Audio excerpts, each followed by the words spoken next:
Ohio gozai, my shredheads. Today I wanted to talk about Marshalls versus Mesa Boogies.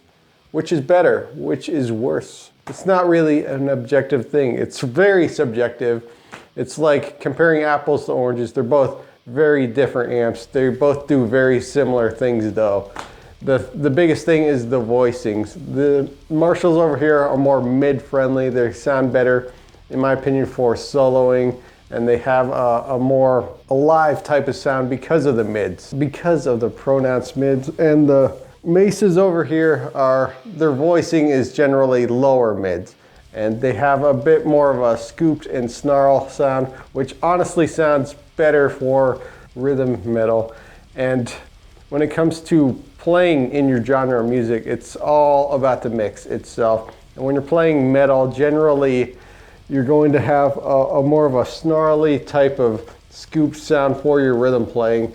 And when you play a solo in that type of mix, you're going to want to compensate with your mids for the rhythm track. Because when you play a high mid-friendly solo over top of a scooped rhythm sound, you get this kind of segregation between the two that are just too strange sounding, and you really need to move the mids back so it's the tones are more similar and you have a more of a flush type of guitar tone in general for your track. If you're prioritizing the rhythm guitar on metal albums, I would highly go with a Mesa Boogie or just scooping the mids, because you're gonna want nice vocals into it as well, and it works for the metal mix a lot better. I think this baby works better for hard rock because it's more mid-friendly, and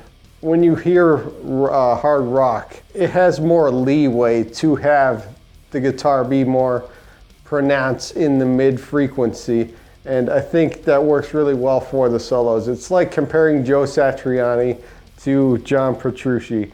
If you listen to both of their albums, like a Dream Theater album as well as Joe Satriani album, they're mixed very differently and they have very different tones. And if you'll notice, Joe Satriani's tone is it's a bit more alive with the mids, whereas John Petrucci's tone is a bit deadened a bit for the tones. But you will notice that his rhythm tone, John Petrucci's rhythm tone, is a bit more it's got that crunchier, more metal type of sound to it, whereas Joe Satriani's is a bit more liberal with the mids. Even if you don't look at an album that is guitar oriented, maybe look at a Chickenfoot album or just an old school Van Halen album, you'll notice that the mids are still more pronounced, and it all comes down to your mix and what you like your guitars to sound like. For me personally, I like to have a lot of mids. I'm a mids guy. I like the Joe Satriani type of solo sound, and that's why I like that voicing to it. And that's when I play the Mesa Boogie, I generally try to compensate for that and put more mids onto it. But it really just comes down to apples versus oranges. What do you like? What don't you like? I will say another good thing about Mesa Boogie is that the maintenance on these things is so much easier than the maintenance on these. The Marshalls have gotten easier, where they have switches in the back where you can bias it a lot easier than they used to. Before, you used to either have to bust it open and move things or components around, and if you're not comfortable with electronics, it may be too much for you and you may want to bring it to somebody.